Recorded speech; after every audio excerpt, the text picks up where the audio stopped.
This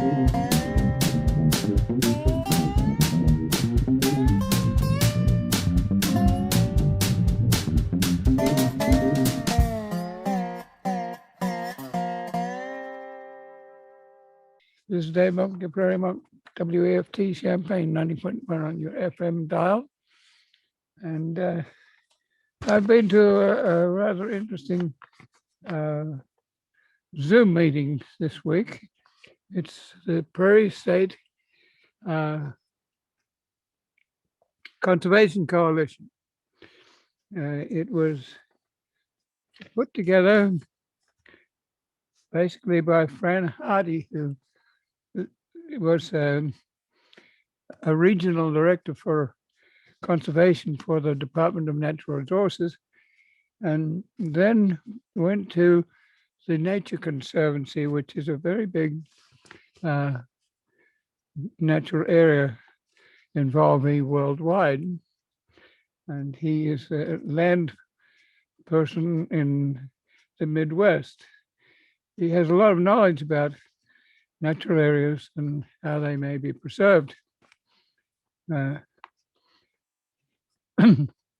was probably about 15 years ago when he started to think about this, and a bunch of friends and relatives, he put together an organization that has a mission of helping trusts throughout Illinois. And it sometimes has some footprints for other states and other countries. It's been doing well. A trust is an organization put together with a mission to preserve natural or cultural or other paradigms for the future and for access, depending on what it is. If it's a rare plant, you may not have access. If it's a cultural detail, you might have to be involved with native populations. So PSCC does interesting things. It works with the legislature. If it has happened that people don't get a tax break for their natural areas, then they may work to do that. If the trusts need finance and people to do stewardship work, which is always needed, then to work with the state to get that sort of thing into action is very helpful. So the introductions are to give an idea of what PSCC is doing and has done over the last year.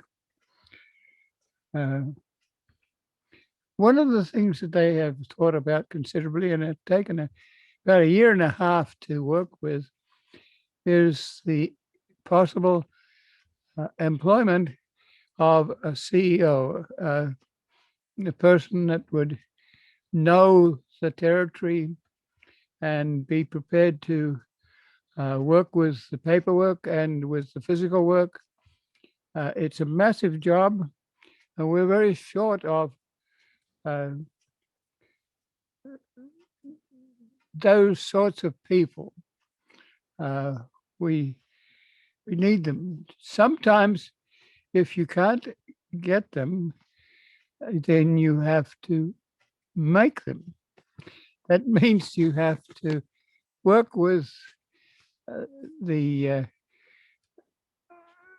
volunteers that you have to understand them, to not dump your mission on them, but to explain your mission and see how that fits into their territory. So we'll talk about that a little later. One of the things that uh, they have done is to record a map of all the land trusts that they know about and what they have been doing over the years, whether it's with PSCC or with other agencies. So the David Holman, who puts that together, is a specialist in doing this sort of work, and he's a whiz bang at it.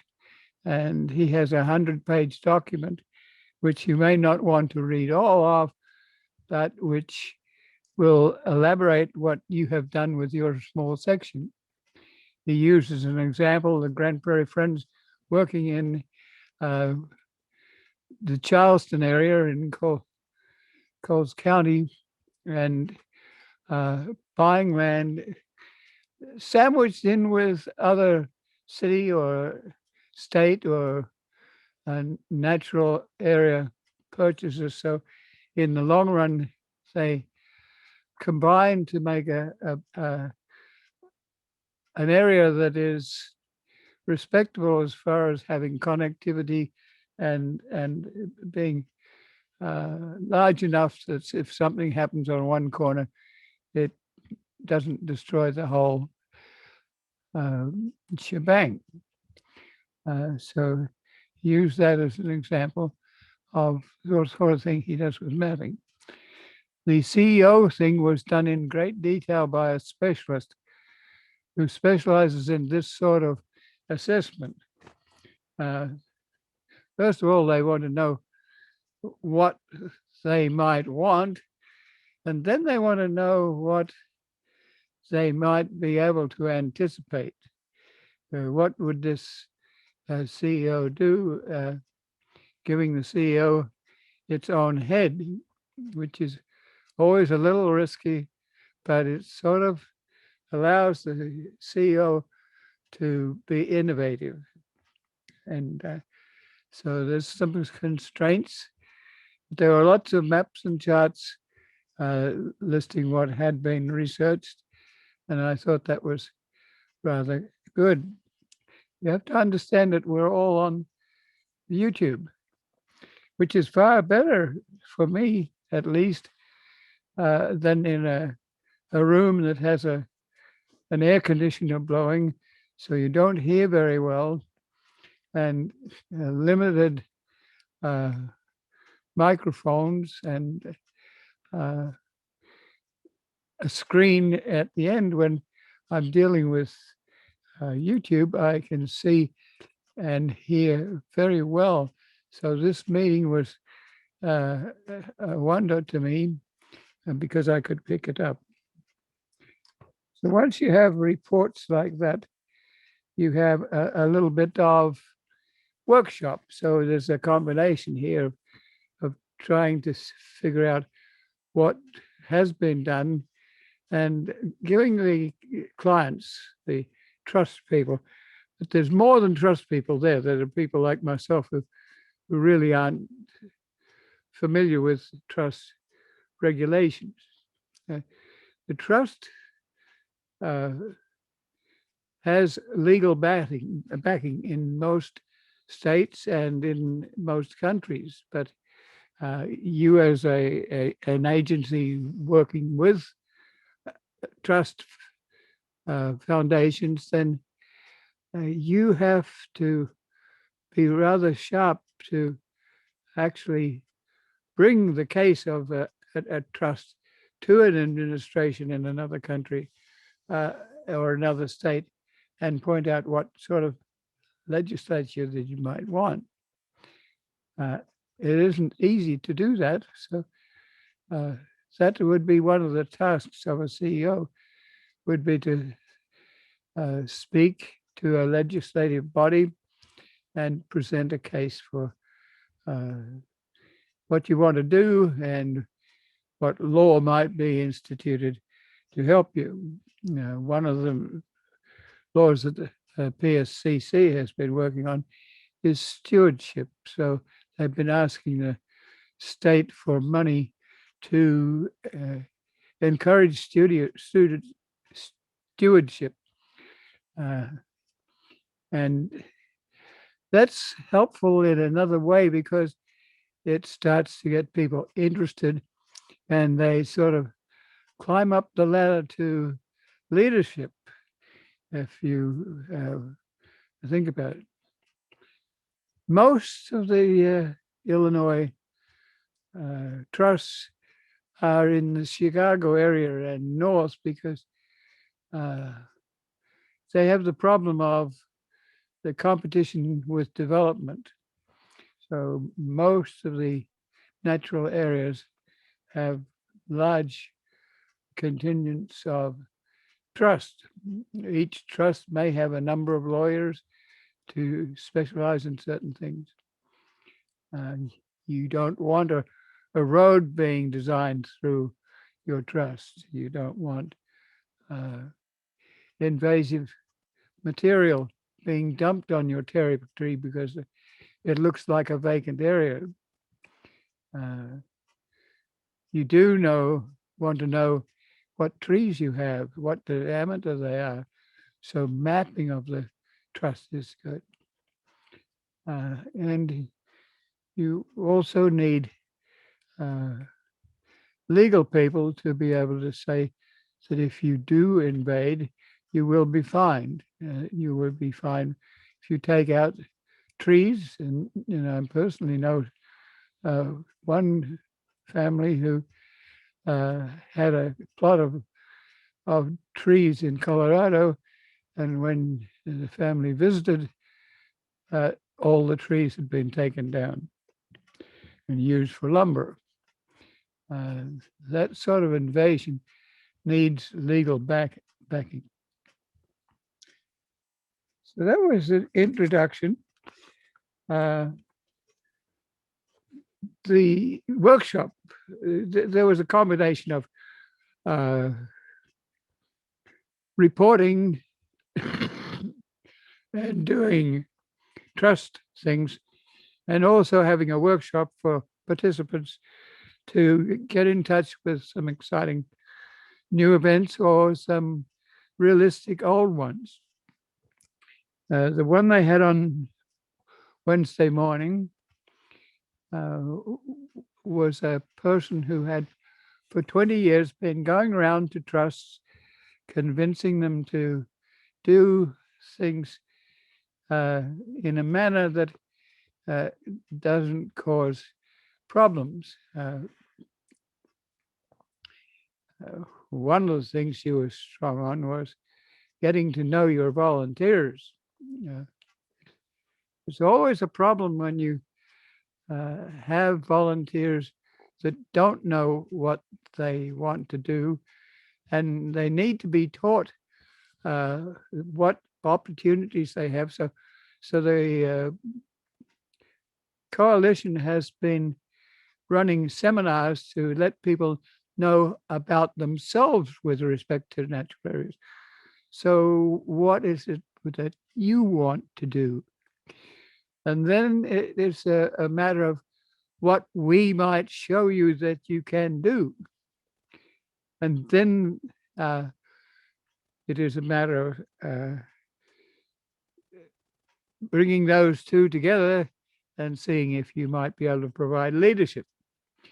And the leadership can come in various stages. It doesn't have to be one nationally advertised CEO. It might just be an in-house person who has a lot of get up and go, is going to enjoy what they're doing and get excited about it and bring others along. You have to get to know each other. And to do that, one of the things to do is to give some information enough to decide what they want to do and what they might be able to help with. There's a limitation there. And so getting to know your volunteers is rather important. It's interesting that sometimes people come with their own expertise and they can change things around without you knowing it unless you know your friendly volunteers. And there might be good reasons why you don't change that pump or move that gazoo or whatever. But it takes a while to tell someone who actually can come in with quite a few skills, uh, especially electronic skills. And so you want to do exact sort of what your mission is about, and you want people to feel at home with that in relationship to each other and relationship to their own goals. And you have to give them some confidence. Some of them don't want to speak. They're very quiet. Some are wanting to foster a child, and that may be very helpful. But you need to know that that's the interest that person has. And that sort of get together one-on-one can mean that the young person who's being mentored will change his life or her life because of that intimate relationship. So a CEO has to be able to encourage that sort of thing, and it's not easy, and it's not easy to grow your own. It takes perhaps 6 or 10 years to get that person that came in just interested and curious, and gradually climbs up the ladder to be a leader. There's various stages of leading. There's my small groups. If it's music, it might be 4 people that you're leading. If it's carpentry, it might be the same. The CEO has to know enough generally to be able to introduce his people to the invasive species, the real species, and give them some art involvement, or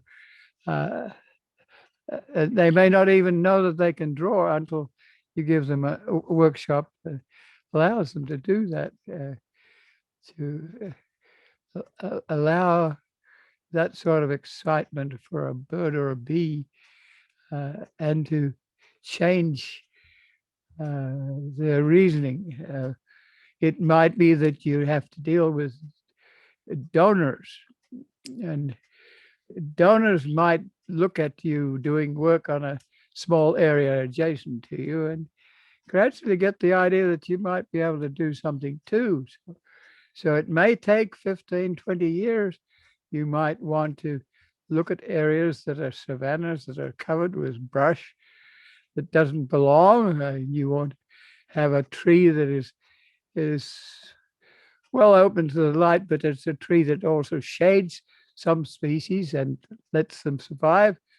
And there's open areas that can be for plants that really need a lot of light. And it might take many years for the owner to actually see a woodpecker for the first time coming in and finding a home in a dead tree that you might leave around for the woodpecker. And so you can notice endangered species and even pragmatic species that are fairly common. You gradually get to know. So it takes a lot of talent to do that. You also have to fundraise, and fundraising is a real challenge, especially if you're fundraising in the field and virus comes along and you can no longer do that. So with a quick move, you have to think about fundraising, think about having a silent auction on Zoom, or so the leader has to have a certain amount of excitement and pizzazz to get away with being able to kindly and gently organize you and equipment and lore, and so that is a real story. I'm looking at my notes here. They were several examples of this sort of activity where in March of last year, land trusts all of a sudden had to change directions, and that has been highly successful. We see better with Zoom, we hear better with Zoom, and we communicate with each other. If you have 75 people and you can have them to raise their hand and speak at a certain time, you can get the nonverbal communication. You can see the person, so you know when you're going to encounter that person and what their response and attitude is to questions. And so I find that the Zoom is very, very helpful. WEFT had an associates meeting on Thursday night, and that was quite successful because people could see each other.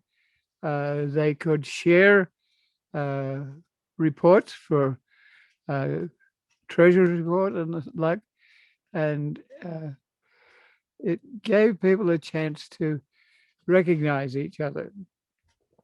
Yeah. They have to be careful because sometimes people can be computer literate and do their own changes without the people who are behind the deck are not informed, and that so it's not always positive, but you don't want to be too negative either. If you're negative, you won't get people together. You won't be able to give them an opportunity to learn. You won't have them on state and national committees. So there were several levels of that sort of participation. There were people who were reporting the nature of nature and how it can change your brain and your body and take people from their virus encampment to an outdoor setting and actually change their lives. And there's enough documentation that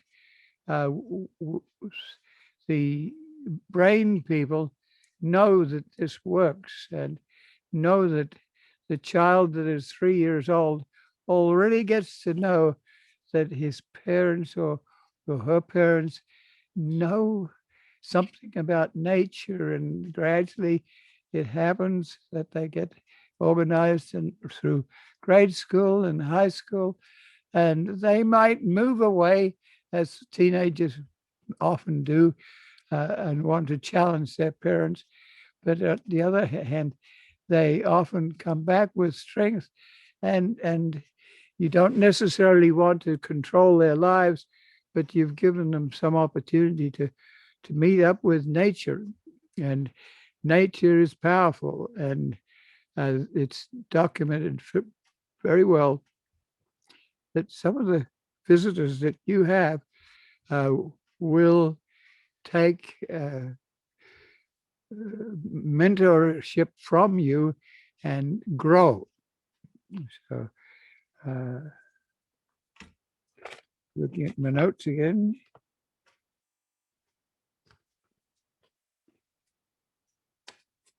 There needs to be breakout situations. If you have 75 people, you can't talk to them all at once. So what you do is you have breakout sessions. You might have uh, 7 sessions with 4 people in it, or very small groups that then have to document what they would do if given the opportunity and given the money to do something. So could you make a list? Could you share that list with others? Could you accept some criticism of that list? Do we do hybrid Zoom next year, for instance? Uh, how do you handle wetlands? Uh, what is climate change going to do to your natural area? Uh, it hasn't been an overwhelming success to do breakouts, but it can happen and can be very helpful in planning for the future. The planners do it pretty well. Sometimes the participants don't always recognize the concept, and some are fairly reluctant to speak up, and others are very reluctant to speak up. So once again, you have to have a sub leader to be there to see that everyone gets a chance to speak and everyone gets a chance to look. Uh, so that was just 1/2 day from uh, 12 o'clock uh, to 3 o'clock or 4 o'clock. I missed just a little of that because I didn't find the link or the number. And so I'm very appreciative of those organizations that list the number, to list it in dark letters and to do it several times. The Sierra Club is very good at it. It puts it up once, puts it up twice. This particular conference, the link was on the receipt, and I don't usually look to my receipt for my attendance to look for my entrance to Zoom. So that's one of the sort of problems you look at in breakout units. The next day was a business meeting. If you're going to run a trust, you have to have a board. The board can be very small, where individuals get together as a small group. That often happens when you're doing innovative things and you don't know where you are going, let alone leading others. At another level, you might have a laundry list of 15 people who are aware of what you're doing, and they may oscillate from time to time. In this case, Fran Hardy has been a leader and been a board president and retreated from that, but he's now back on the board. Sometimes you need the leader with the inspiration, with the technological knowledge to be there. And this agency is only about 15 years old, and it's growing. And the success has to be contrived and controlled. So a business meeting and a report from governmental agencies. Jennifer Walling is a person who attended to the University of Illinois and did a law degree and is the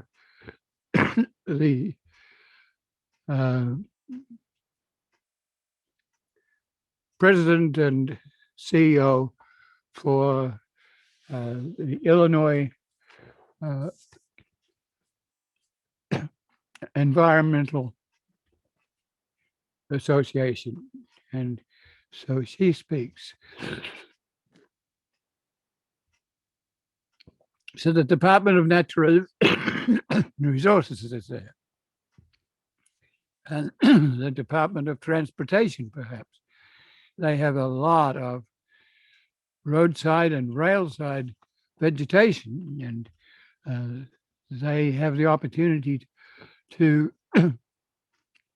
maintain roadsides that are not always cared for in a native fashion. The habitat is often mown, so you have a whole policy that has to be dealt with there. The Illinois Nature Preserves Commission has a unit that looks at the ecology throughout the state. There's about 14 ecosystems. It's called the Illinois Natural Areas Inventory, and it is controlled by Nature Preserves Commission. And all these levels need to remind you what they're doing. There are also national and international trust organizations. The Nature Conservancy is one that look to help trusts improve themselves. I have an Australian background, and the Nature Conservancy has bought a big tract of land in a drier area of New South Wales, and they are helping local people to preserve the originality of that area.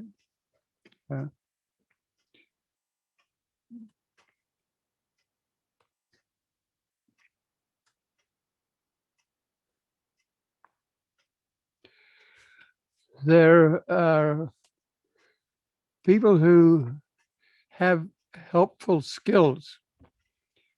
One is map making. What are the limits of your area? Another is just this Zoom process that we're taking advantage of. The 4 or 5 people involved have spent a lot of their time and energy creating a Zoom conference. And I have to really applaud them for what they have done, because it was not only interesting, it was technologically helpful, and bully for them for doing what they did. One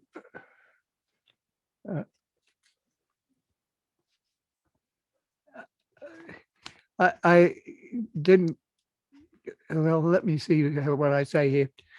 There were breakout sessions, and those breakout sessions were formally organized. You got put into a breakout session according to what you had selected, and those sessions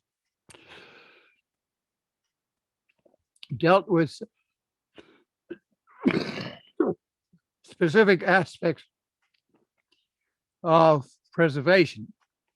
I went to one that was led by Joe Davies County.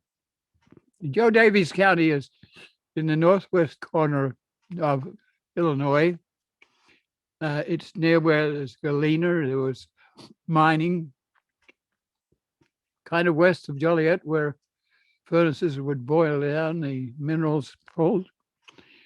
But it's also close enough to Chicago that it gets to be utilized for retreats. And I think Joe Davies County has surprised itself by listing the need for preservation and having more finance and power pulled into their situation that they didn't expect. So the person there that was talking was looking at a tool which is coming out of Wisconsin that lists a lot of the things that you would need to know about a natural area.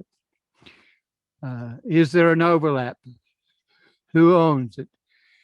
Is it a fee simple owned by the trust, or is it an easement where you rent from a cooperating person?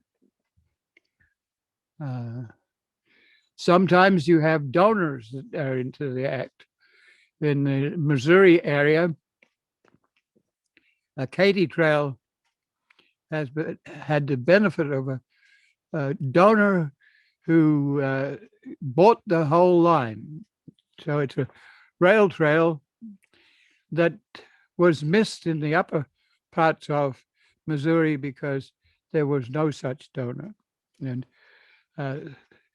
the people who come to meetings from that region are always a little apologetic because they have backup money, whereas many others don't have that backup money and have to work very hard to get it. But you had other groups speaking at the same time. You got to choose between three alternatives.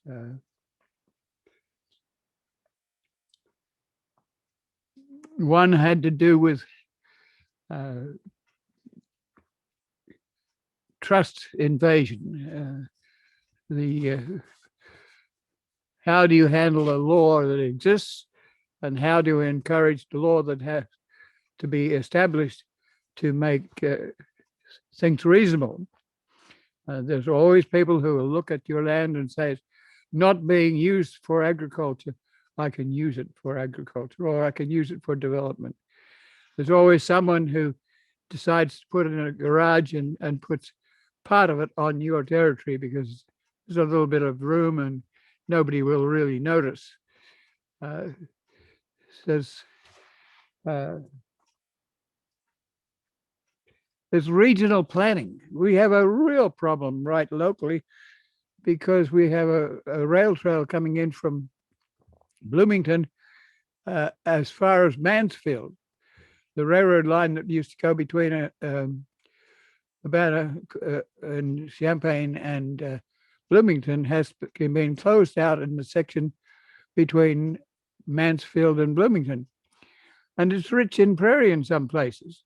But that trail has to be a trail that gets into Champaign-Urbana, into Monticello, to Allerton Park, to Decatur. And you need regional planning to look at the alternatives. If you're Farmer City or Mansfield, you can come south into a potential trail on Heartland Pathways, which will eventually take you to Champaign or Monticello.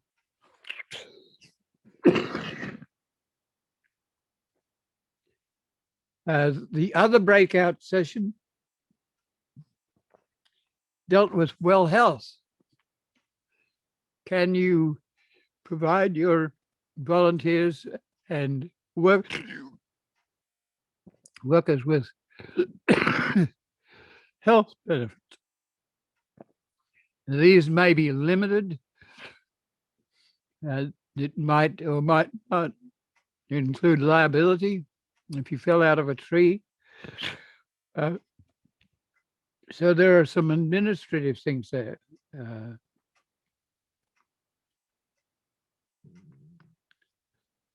There are people who will speak on their area, like Lake Park in McHenry County,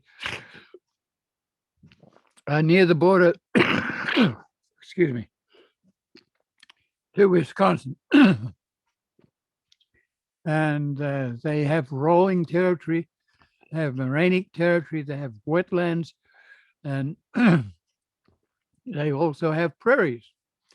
So talking about what you've done with your particular county is helpful to others. Uh, there is flooding. Uh, uh, as we get climate change and a different rainfall pattern, and it might be very sudden, the creeks and rivers and dams can break and flood crops at a time when they're just ready to pick. Or we see that in Texas at the present time. Items like lettuce and other edible crops are inundated by a quick surgeon of climate.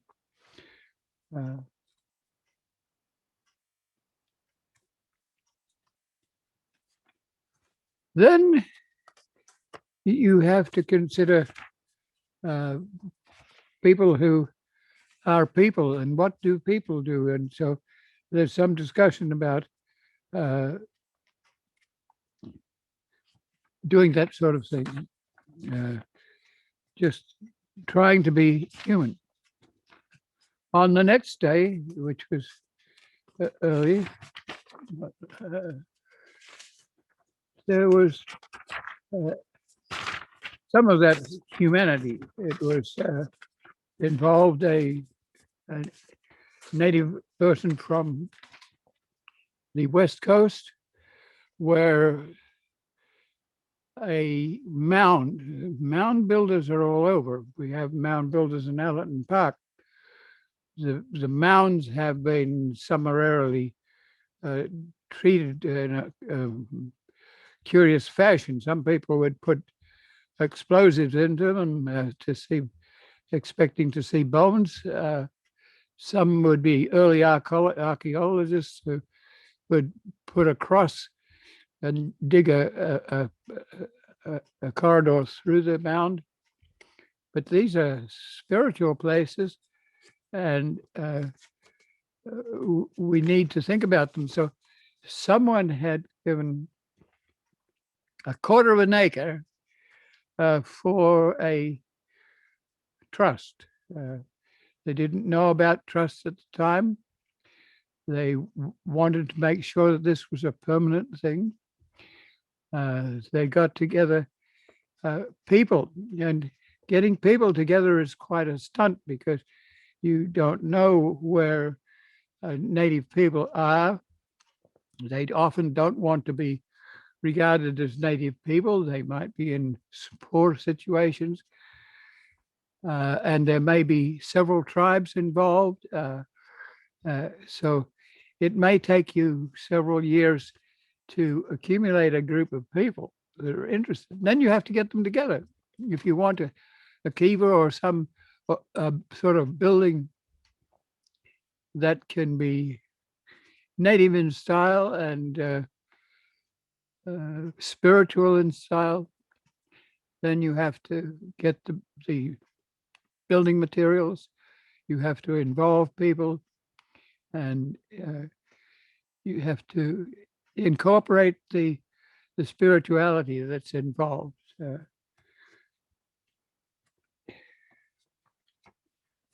That was, to me, very interesting. I hear on the radio that there are other situations like this. The Department of Transportation has a road somewhere that it bought the real estate and the buildings on it. And the buildings have been unoccupied for about 20 years because the road didn't go through. So right now, homeless people are trying to occupy those buildings, and they need new laws to allow that. And there's some sympathy, but there's also some concern about people who invade these houses in a rough, tough manner, and as a result, the police reaction is in rough, tough style. So now we look to evaluation. What do you do for the next year. Can you make this hybrid, or do you have to have the person-to-person contact? It's like hugging a tree. Do you hug your friends? Uh, I personally find the Zoom presentation tremendous because you can get up close, you can see the graphs and charts, and you can see a visual better than on a screen at the end of a room. We don't have to be too disparity about this, because as you grow as an agency, you have to go through various levels of doing things. You don't have much money, so to have a visitor center at Starved Rock State Park, which is west of Joliet, and it's owned by the Department of Natural Resources, so that helps. And it can accommodate people for a couple of nights.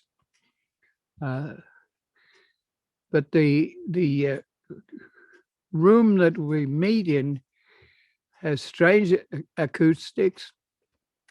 It has an air conditioner that kicks on every once in a while. It has a fairly primitive broadcast system which breaks down every once in a while. It has windows alongside which have something to do with the presentation of slides. Some of the slides that are coming from agencies that really have worked at visual material are downgraded because of the light that is there. So the Department of Natural Resources has never had a lot of money. And in previous situations, they actually lost money. So they are gradually crawling back into reality.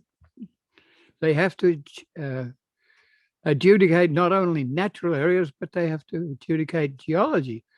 And right next to Starved Rock State Park is an accumulation of very high quality sand that is used in fracking and other situations like making glass.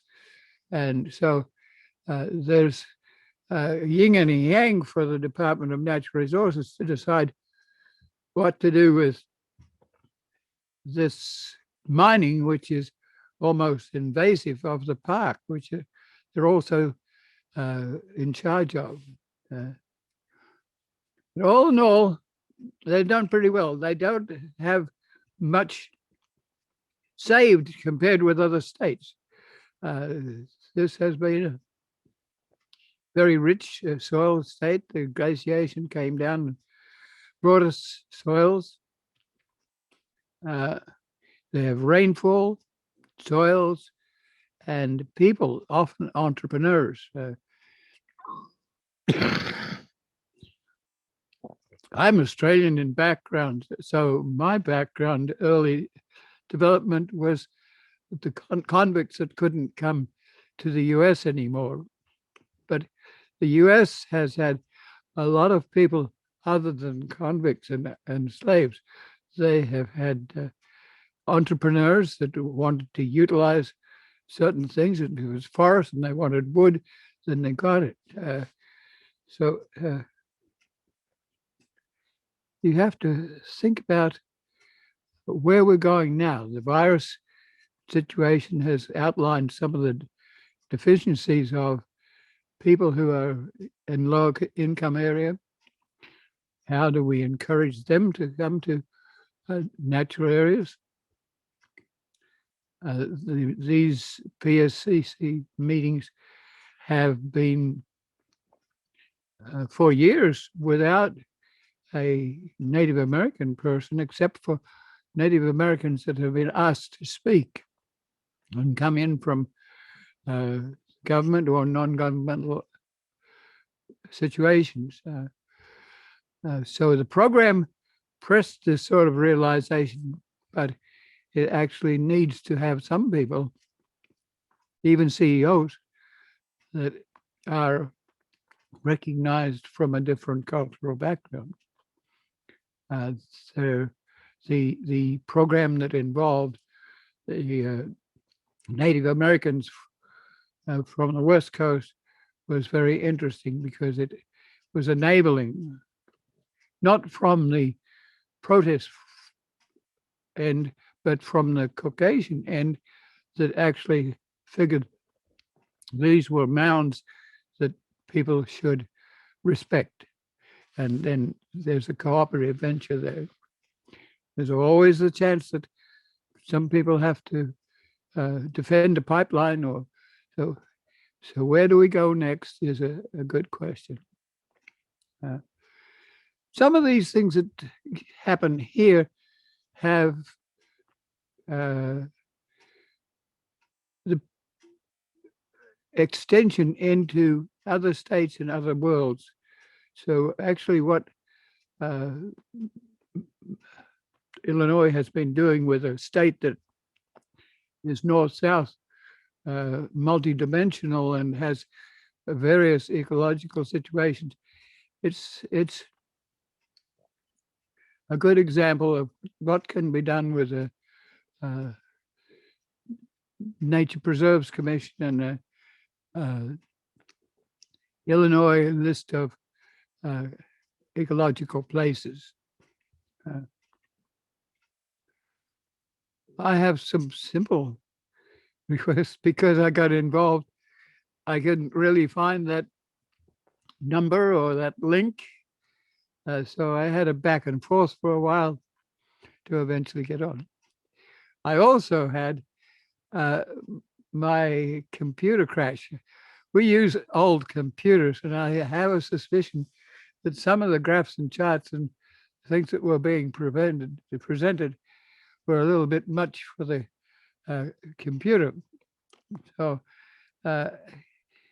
you have to think about that. Perhaps if you have vernacular people who don't have a lot of resources, then they may need to be understood. And I feel like I'm in that sort of situation because I didn't quite tweak where the links were. And overall, there will be a decision as to whether to go Zoom or have a hybrid conference. I think you need the hybrid conference to get people together and to know each other. But certainly the internet and the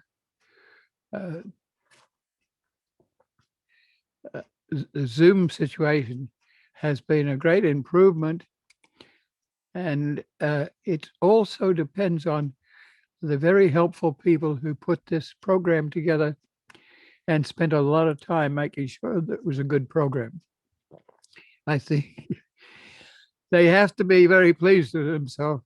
Fran Hardy, who started the business, included, because at some stage you have to give yourself a few accolades for getting something done in a setting that's not easy to work with. So I think there's sometimes a little celebration here that means that we are getting things done, and it leads to further excitement. And so I think I'll leave it there. I just was very pleased with that conference, and I think I would be prepared to see a webinar of that conference or portion parts of it that would go on the internet and YouTube so that people in other countries could utilize what we were doing and or what we were being given in a meeting that is not easy to run. There's a lot of work there. And I think the work is rewarding. So if you want to belong to these sorts of organizations, think about it and try and give them your energy try to let them know who you are and what you can do and what you might not want to do.